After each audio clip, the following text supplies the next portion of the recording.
Boker Tov, Boker Or. Ce matin, Bezrat Hashem, nous allons procéder au Sioum des premiers-nés. Je rappelle ici quelques indications importantes en matière d'Halakha pour pouvoir aborder le Sioum convenablement. Vous savez que c'est une tradition d'observer un jeûne pour les premiers-nés à la veille de la fête de Pessah. Le Ham Israël, le peuple d'Israël, a été épargné de cette 10e plaie, qui est donc la plaie de la Makat Bechorot, une plaie qui a frappé l'Égypte avant même que Akadosh Baruch Hu ne libère le peuple d'Israël. En rappel à cela, ou même en souvenir à ce qui s'est passé, Chachamim ont institué cette tradition de jeûner, un jeûne qui concerne uniquement les premiers-nés, garçons bien entendu. Il y a divergence en matière d'halakha. Certains considèrent que les filles également sont concernées. Halakha les maasé, aujourd'hui, on a plutôt l'habitude de réserver ce jeûne aux jeunes hommes uniquement.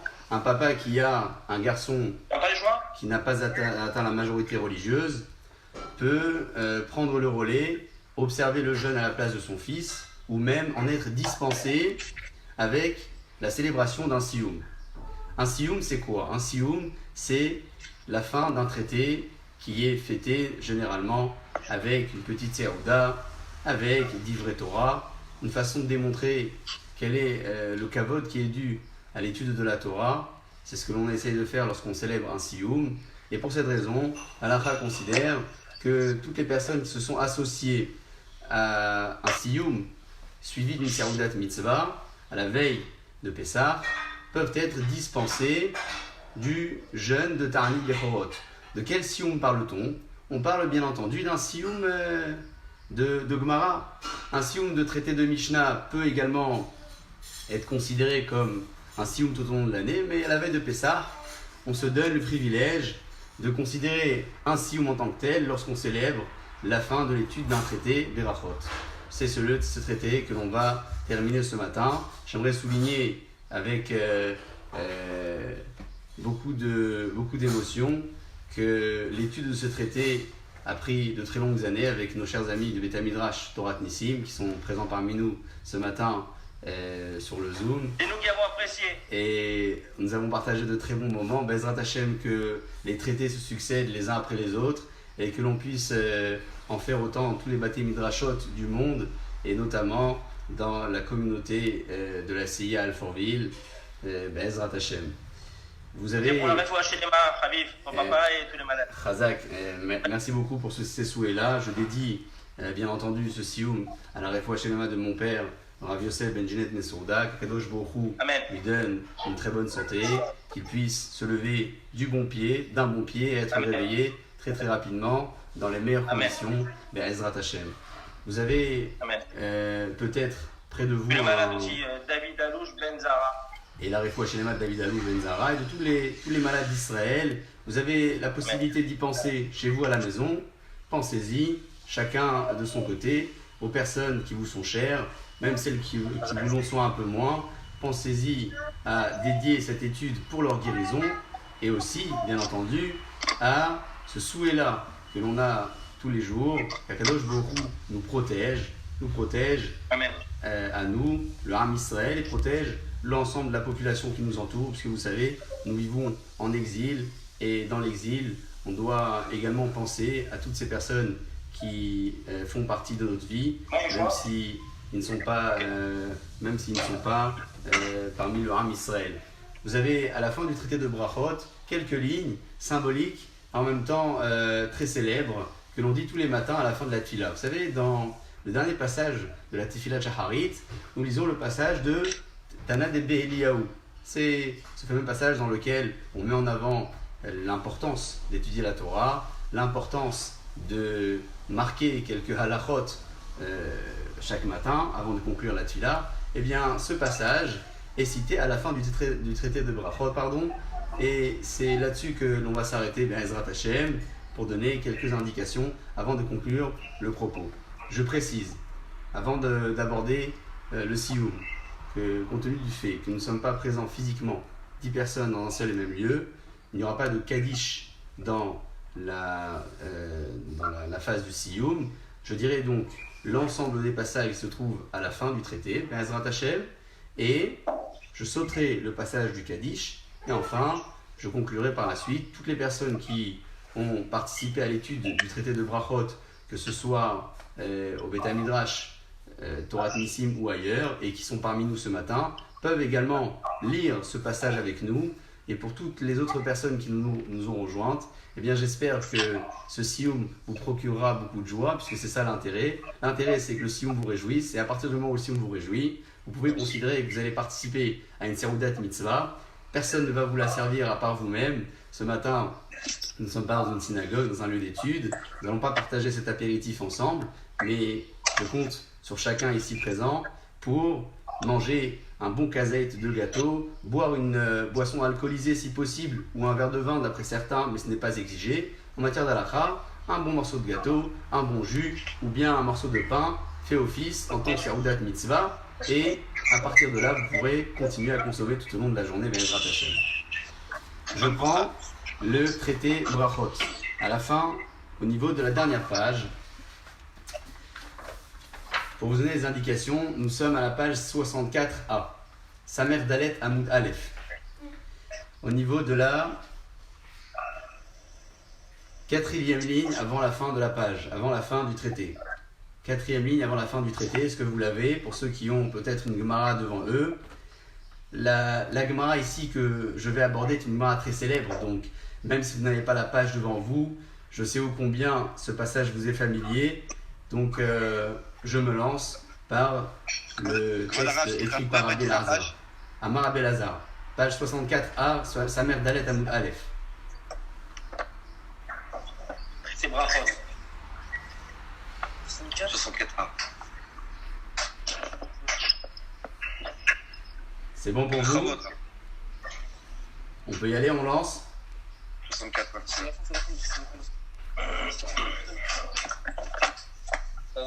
Parfait. Alors on y va, c'est parti. Amar Rabbi Elazar, Amar Rabbi Hanina. Rabbi Elazar dit au nom de Rabbi Hanina, Talmidei Chachamim Marbim Shalom Ba'olam. Les Talmidei Chachamim, les personnes érudites, multiplient le shalom, la paix dans le monde. Je précise au passage qu'un homme érudit est considéré comme un talmid et comme un chacham. Un talmid, c'est un élève. Un chacham, c'est un homme qui est sage. Ça paraît paradoxal comme statut. En réalité, le chacham, l'homme qui est sage, c'est celui qui est constamment considéré également comme un talmid, qui se considère toujours comme un élève en mesure d'apprendre encore et encore. Talmidei Chachamim Marbim Shalom Ba'olam. Les Talmidei Chachamim multiplient le shalom, la concorde, la paix dans le monde. Chez Nehemar, comme il est écrit dans le verset dans Yeshaya, Vechol Banaïr, Limudei Hashem, Verav Shalom Banaïr. Nous traduisons, Vechol Banaïr et tous tes enfants, Limudei Hashem, qui étudient la parole d'Hashem, Verav Shalom Banaïr. Eh bien que eux multiplient le shalom. Le texte ici reprend le terme banaïr. Généralement, lorsque le sujet a déjà été évoqué au début de la phrase, il n'est pas question de reprendre le sujet à la fin de la phrase. On aurait peut-être pu dire ici Verav Shalomam, et que leur shalom, leur concorde se multiplie, ou que eux la multiplient. Pourquoi avoir indiqué à nouveau Verav Shalom Banaïr, avoir indiqué à nouveau que ce sont eux, les Banaïr, les fils d'Akadosh Baruch Hu, qui vont multiplier et avoir eux-mêmes beaucoup de concorde? La Gemara donc s'arrête sur cette question-là et puis répond de la manière suivante.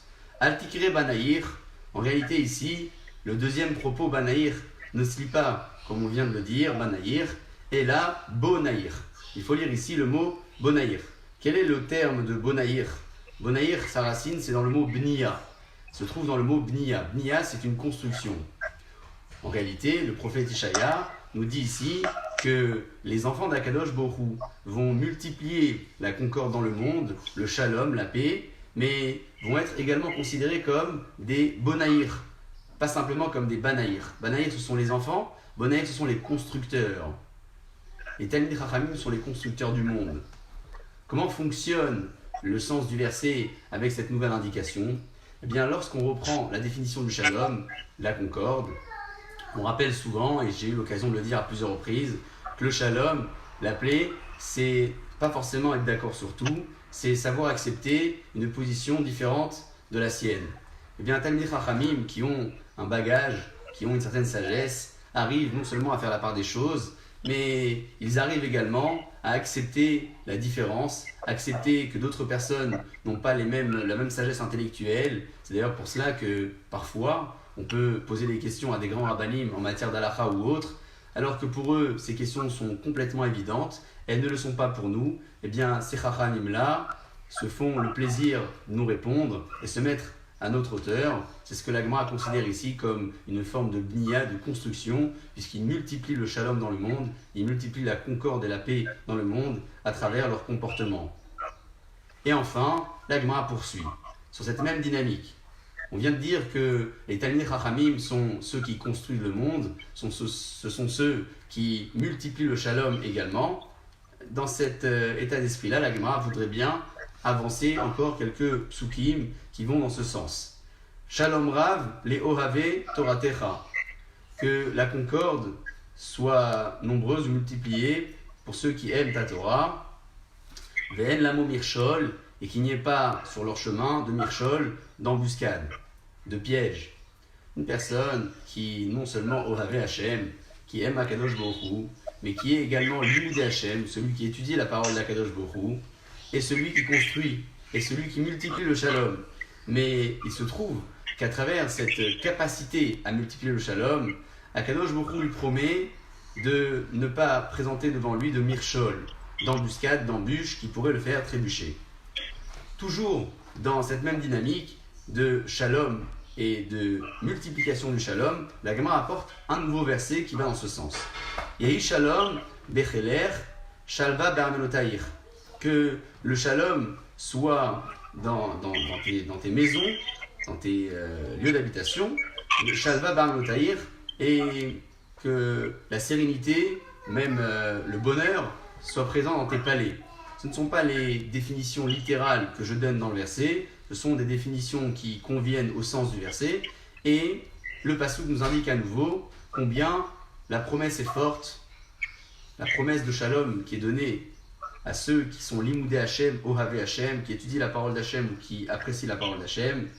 On continue dans ce sens à nouveau, les man achai veraï, pour et à l'intention de achai veraï, mes frères et mes amis, adabera na shalom bach, je vous souhaite que le shalom fasse partie de vos maisons, fasse partie de vos vies, et je parle dans ce sens. C'est un verset qui est écrit, bien entendu, dans les paroles de David Ameler, en Sifrei Tehilim, dans lequel David Ameler souhaite à nouveau que le shalom soit présent dans la maison de ceux qui sont l'Imoudé Hashem, Ohave Hashem, les Bonaïr, les constructeurs de ce monde. Les Man Bet Hashem Elokenu, pour la maison d'Akadosh Baruch Hu. À Vaksha Tovlar, je demanderai du bien pour toi. On parle bien évidemment de toutes ces personnes que l'on vient d'évoquer, qui sont ceux qui tiennent la maison d'Akadosh Baruch Hu et pour lesquels David Ameler implore la miséricorde d'Akadosh Baruch Hu et demande à ce que le shalom soit présent chez eux. Hashem Ozle Amo Iten, Akadosh Baruch Hu donnera à son peuple de la force. Yivarech et Amo Vachalom, et le bénira par le shalom. Le shalom, c'est une béracha exceptionnelle qui conclut ce traité de Gemara, puisque le shalom, c'est ce qui permet au monde de tenir. Le shalom, c'est l'un des piliers de ce monde. Je le disais tout à l'heure, c'est la possibilité ou même la capacité à accepter une position différente de la sienne. Et je crois que dans les règles de société actuelle, une personne qui atteint ce niveau de pouvoir accepter une position différente de la sienne, que ce soit dans un milieu pratique ou dans un milieu qui n'est pas thoraïque, eh bien, peut donner du sens au monde et lui donner la possibilité de se pérenniser et lui-même se pérenniser dans l'histoire et pérenniser également le monde et bien évidemment la Torah qui est le socle, le plan architectural de ce monde, comme l'évoquent les paroles du Zohar. Istakel beoraita ou bara alma, Akadosh Baruch Hu a consulté la Torah avant de construire le monde.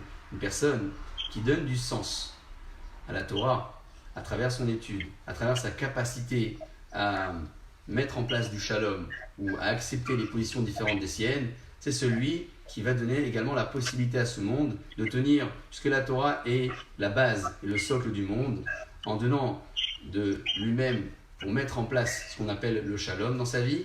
Le monde a du sens, la Torah a du sens, donc le monde a du sens. Adran Alach, on lit ce passage à 3 reprises. Adran Alach, Haroé Uslikala Masechet Brachot. Adran Alach, Haroé Uslikala Masechet Brachot. Adran Alach, Haroé Uslikala Masechet Brachot. J'invite à nouveau toutes les personnes qui ont terminé ce traité avec nous ou dans d'autres endroits à lire ces passages qui suivent en même temps que nous. Adran alach masechet brachot ve'adra chalan. Datan alach masechet brachot ve'data chalan. Lo tinashe minan masechet brachot ve'lo tinashe minan. Lo be'alma aden ve'lo be'alma de'ate. Adran alach masechet brachot ve'adra chalan. Datan alach masechet brachot ve'data chalan. Lo tinashe minan masechet brachot ve'lo tinashe minan. Lo be'alma aden ve'lo be'alma de'ate. Adran alach masechet brachot ve'adra chalan. דעתן הלך מסכת ברכות, דעתה חלל, לא יתנשא מינן, מסכת ברכות ולא יתנשא מינן, לא בעלמא הדין ולא בעלמא דעתי. Avec un grand souhait que le Yiratzon que je vais lire à présent soit bénéfique pour nous, pour le Ham Israël, et plus particulièrement, j'ai une pensée ici pour mon père qui a l'habitude de terminer les traités successivement avec toujours autant de sérieux, autant de bonne volonté. Il n'est pas en mesure certainement aujourd'hui de pouvoir célébrer un sioum alors qu'il aurait aimé certainement le faire. Je pense donc à lui et qu'Akadosh Baruch Hu lui envoie une prompte guérison. Yehi Ratzon, Milefanecha Adonai Eloheinu velo avotenu, Shete Toratecha umanutenu baolam hazeh, Utei imanu laolam haba, Hanina bar papa, Rami bar papa, Nachman bar papa, Achai bar papa, Abba Mari bar papa, Rafram bar papa, Rachish bar papa, Sohav bar papa, Ada bar papa, Daru bar papa, Ha'arevna Adonai Eloheinu et divrei Toratecha befinu ובפיפיות עמך בית ישראל ונהיה אנחנו כולנו אנחנו וצאצאינו וצאצאי עמך בית ישראל כולנו יודעי שמך ולומדי תורתך מאויביי תחכמני מצוותיך כי לעולם היא לי יהי ליבי תמים בחוקיך למען לא אבוש לעולם לא אשכח פקודיך כיוון חייתני ברוך אתה אדוני למדני חוקיך אמן אמן אמן סלה ועד. Nous allons remercier Akadosh Baruch Hu à présent de nous avoir placés dans les lieux d'études et de nous avoir donné la possibilité d'étudier la Torah. Coupez les micros s'il vous plaît, messieurs, s'il vous plaît. Coupez les micros en bas à gauche. Désolé. Coupez les micros, ça fait 10 fois qu'on vous le dit. Merci, merci. מודים אנחנו לפניך אדוני אלוהינו ולאהבתנו ששמת חלקנו מיושבי בית המדרש ולא מיושבי קרנות שאנו משכימים והם משכימים אנו משכימים לדברי תורה והם משכימים לדברים בטלים אנו עמלים והם עמלים אנו עמלים ומקבלים שכר והם עמלים ואינם מקבלים שכר אנו רצים והם רצים אנו רצים לחיי עולם הבא והם רצים לבאר שחת שנאמר ואתה אלוהים תורידם לבאר שחת אנשי דמים ומרמה לא יחצו ימיהם ואני אפתח בך יהי רצון לפניך אדוני אלוהי ואלוהי אבותיי כשם שעזרתני לסיים מסכת ברכות כן תעזרני להתחיל מסכתות וספרים אחרים ולסיימם ללמוד וללמד לשמור ולעשות ולקיים את כל דברי תלמוד תורתך באהבה וזכות כל התנאים והאמוראים ותלמידי חכמים יעמוד לי ולזרעי שלא ימוש התורה מפי ומפי זרעי וזרע זרעי עד עולם ותתקיים בי בהתהלכך תנחה אותך בשוכבך תשמור עליך והקיצותי היא תשיחך כי בי ירבו ימיך ויוסיפו לך שנות חיים אורך ימים בימינה עושר וכבוד בשמאלה אדוני עוז לעמו ייתן אדוני יברך את עמו בשלום. Compte tenu du fait que nous n'allons pas réciter ici à présent le Kaddish, je me permets de prendre encore un petit peu de votre temps avant de conclure pour expliquer l'un des propos que je viens d'évoquer ici. À nous Armélim, Vem Armélim, nous nous fatiguons et eux également à l'extérieur se fatiguent. Eh bien, à nous Armélim, nous on se fatigue, ou Mekablim Sachar, on reçoit un mérite, Hem Armélim, et eux se fatiguent, Ven Mekablim Sachar, mais ne reçoivent pas de mérite. De quoi parle-t-on ici? A priori, toutes les personnes qui fournissent un effort, que ce soit dans l'étude de la Torah ou ailleurs, perçoivent un salaire, un mérite. Pourquoi donc faire cette différence? Eh bien, le Chavetz Chaim expliquait de façon très ludique que toutes les personnes qui vont au travail le matin et qui malheureusement ne sont pas en très bon état médical pour pouvoir fournir un résultat optimal, ne vont pas percevoir un salaire beaucoup plus important par rapport à ce qui est prévu. Akadosh Baruch Hu, à la différence de cela, donne le mérite en fonction de l'effort et pas tant en fonction de la quantité d'heures ou de pages étudiées.